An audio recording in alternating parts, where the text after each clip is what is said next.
بسم اللہ الرحمن الرحیم۔ کسان دوستو، آپ کا ڈاکٹر نعیم فارمرز ہیلپ لائن کی طرف سے آپ کی خدمت میں حاضر ہے۔ اللہ آپ کو اور مجھے نیکی کی لمبی عمر سے نوازے اور کامیابیوں سے نوازے، آمین ثم آمین۔ 2-3 کسانوں کا فون آیا کہ ڈی اے پی 7,000 کی ہو گئی ہے، تو ہم فاسفورک ایسڈ بازار سے خرید لیں۔ تو مجھے پریشانی ہوئی کہ جو لوگ فاسفورک ایسڈ کو بطور کھاد بیچنے کے چکر میں ہیں وہ غلط بیانی سے کام لے رہے ہیں۔ ایک بیگ ڈی اے پی سے 4 کین فاسفورک ایسڈ بنیں گے اور ایک بوری ایم اے پی زور آور سے 5 کین فاسفورک ایسڈ بنے گا۔ اب ایک بوری ڈی اے پی اگر 7,000 میں ہے تو زور آور ایم اے پی بھی آگے پیچھے ایسے ہی ہوگی۔ اس میں بنے 4 کین ڈی اے پی میں خرچہ آ جائے گا آپ کا 8,000 یا 8,500 یا زیادہ 9,000 روپے میں 4 کین۔ اب جو بازار سے آپ فاسفورک ایسڈ خریدیں گے اس کا ایک کین کا ریٹ 7,500 سے لے کے 9,000 تک ہے۔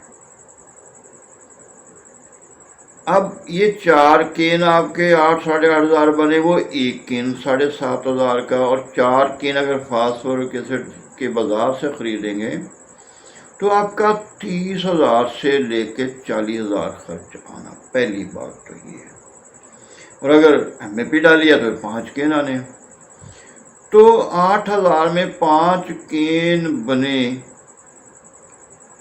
تو کتنے کا بنا؟ 1,700 روپے کا ایک کین پڑے گا۔ دوسری بات یہ ہے کہ یہ آپ نے اپنے ہاتھوں سے بنایا، اپنی موجودگی میں بنایا، یہ اصل والا بن گیا، فیڈ گریڈ نہیں ہے، سوائل گریڈ ہے۔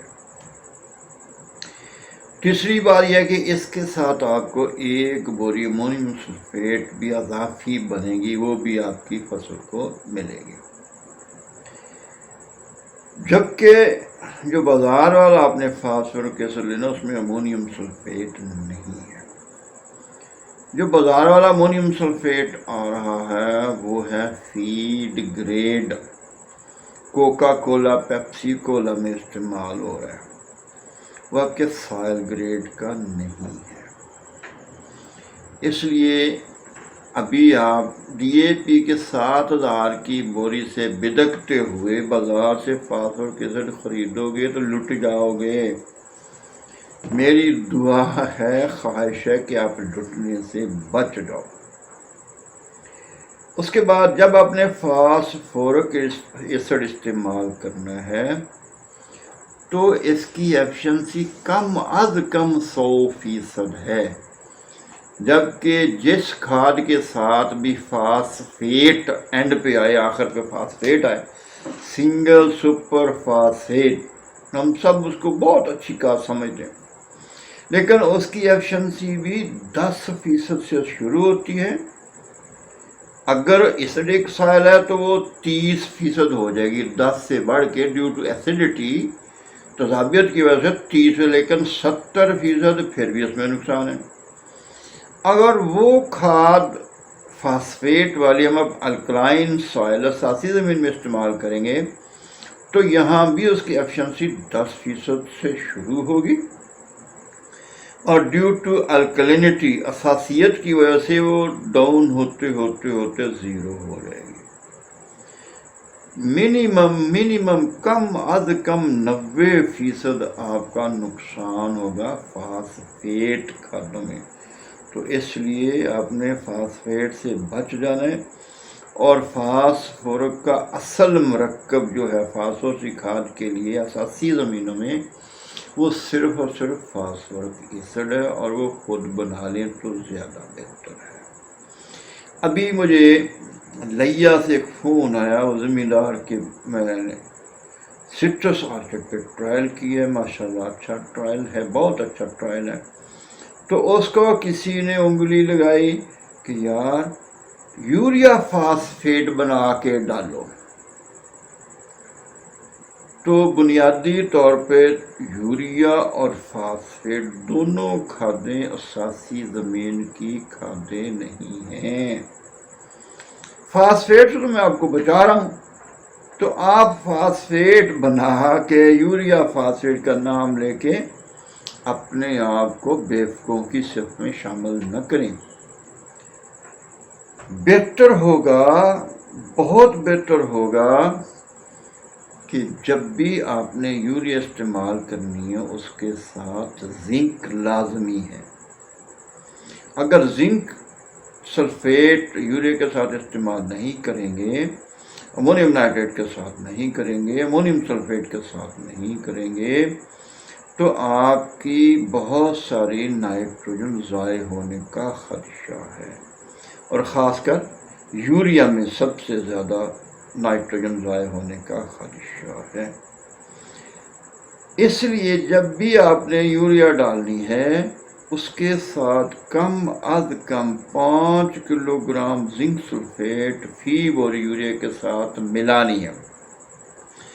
2 मरकब पौधे के लिए बनेंगे यूरिया और जिंक सल्फेट के रिएक्शन से।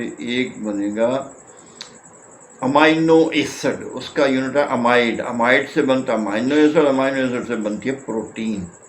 इसके लिए नाइट्रोजन और सल्फर चाहिए।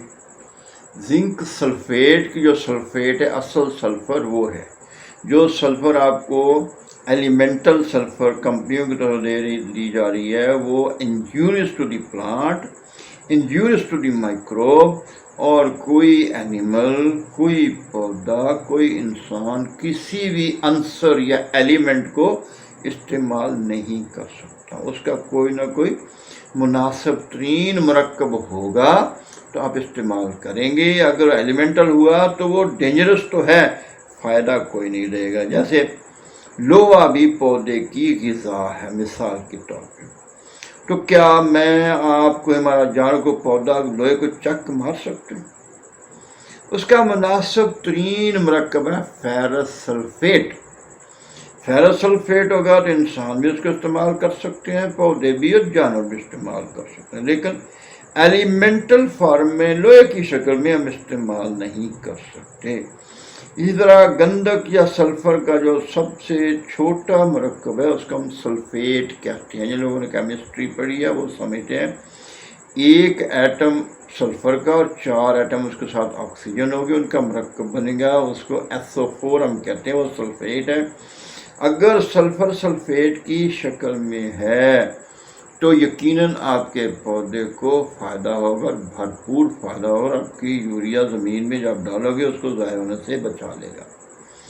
बल्कि मैंने ख़ुद ऑब्ज़र्व किया कि जहाँ मैंने यूरिया के साथ 10 किलोग्राम जिंक सल्फेट इस्तेमाल किया तो उसका असर मैंने फसल पे 50 दिन तक ऑब्ज़र्व किया। अदरवाइज़ यूरिया डालो तो 10 दिन के बाद फसल फिर यूरिया मांगना शुरू कर, रंग छोड़ देती है। अभी कुछ लोग यूरिया के साथ जिंक सल्फेट का मरकब बना के ज़िम्मेदारों को दे रहे हैं। उसमें एक बोरी के साथ 1 पाव शायद जिंक भी ना आती हो, और आपसे पैसे वो ले लेते हैं जिंक सल्फेट के नाम पे 5 किलो जिंक के। तो बेहतर ये होगा कि यूरिया अलहदा लें जो मार्केट में सस्ती मिले। हमारे पौधे को किसी भी खाद के नाम का पता नहीं है, उसमें तो जो ग़िज़ा है उसको उसका पता है। तो इसलिए जो सस्ती यूरिया मिले, वज़न उसका पूरा, उसमें कोई चीज़ मिक्सिंग ना हो, ये इंश्योर कर लें। बहुत बड़े डीलर्स और बहुत छोटे डीलर्स से बचना है। दरमियाने किस्म के जो डीलर हैं वो उनका मुकाबला होता है बड़े डीलर्स के साथ, तो वो कोशिश करेंगे आपको कि रेट भी शायद थोड़ा सा कम दे दें और क्वालिटी 1 नंबर पे। तो जिंक सल्फेट यूरिया के साथ आप दूसरा मरकब बन रहा है कॉम्पल में मेरा नाम उतर गया ज़हन में, चले उधार रह गया, अगली वीडियो में मैं आपको बता दूंगा। तो इसी तरह आपको ये लिक्विड पोटाश, लिक्विड जिंक, आपको ये जो है दानेदार जिंक, ये आपको दिया जा रहा है। ह्यूमिक एसिड, ये सारे केमिकल जो हैं आपकी ज़मीन को फ़ायदा नहीं देते। अगर देते हैं तो पैसे ज़्यादा खर्च होते हैं, फ़ायदा कम होता है। इसलिए यूरिया के लिए जिंक पाउडर फॉर्म, दानेदार भी नहीं, जो पाउडर होगी उसमें करंट सबसे ज़्यादा, और मोनोहाइड्रेट है तो उसमें 36% जिंक होनी चाहिए। 33 टाइप 21 कोई वर्ल्ड ओवर जिंक का स्टैंडर्ड नहीं है। और जो ह्यूमिक एसिड है वो एसिड नहीं है, सिरे से एसिड ही नहीं है, ये झूठ बोल के ज़मींदार को लूट रहे हैं। कोयले में होता है कार्बोनिक एसिड H2CO3, ये दुनिया का कमज़ोर तरीन तेज़ाब है, और उसको रिएक्ट कराते हैं पोटाशियम हाइड्रोक्साइड, वो एक अल्कली है लेकिन ह्यूमिक एसिड उससे कार्बोनिक एसिड से तगड़ी है, ताकतवर है। या सोडियम हाइड्रोक्साइड, कास्टिक सोडे को कहते हैं, ये दुनिया की ताकतवर तरीन अल्कली है। जब कोई तेज़ाब और अल्कली का आपस में कीमिया रिएक्शन होता है तो जो नई प्रोडक्ट बनती है उसको हम साल्ट कहते हैं। कार्बोनिक एसिड और पोटाशियम हाइड्रोक्साइड को उसको कहेंगे पोटाशियम बेस्ड ह्यूमिक एसिड, वो बनेगा पोटाशियम कार्बोनेट। सोडियम से कराएंगे सोडियम हाइड्रोक्साइड तो वो बनेगा सोडियम कार्बोनेट, तो भी को कहते हैं। जो कार्बोनेट है ये ज़मीन का पीएच बढ़ाता है। ये जहाँ जी चाहे जो भी कंपनी, जो भी ज़राअत वाला चैलेंज कर दे, मैं उसको फेस करने के लिए तैयार हूँ। कार्बोनेट ज़मीन का पीएच बढ़ाता है, तो हमारी ज़मीन को तो पहले ही पीएच ज़्यादा है और रोज़ बरोज़ बढ़ता भी जा रहा है। तो अगर हम डालेंगे पोटाशियम कार्बोनेट तो फसल को तो फ़ायदा को दे ना दे, लेकिन आपकी ज़मीन का बेड़ा गर्क ज़रूर करेगा पीएच बढ़ा के। तो जो सोडियम कार्बोनेट है वो आपकी ज़मीन का पीएच भी बढ़ाएगा और काला कलर भी बढ़ाएगा। तो मेरी कोशिश ये है, मैं आप लोगों को तालीम याफ्ता करने की कोशिश कर रहा हूँ ज़राअत के मतलब। अल्लाह मुझे इसमें कामयाब करे और आपको ये तालीम समझ आ जाए। वमा अलैना इल्लल बलाग। अस्सलामु अलैकुम वरहमतुल्लाहि वबरकातुहू।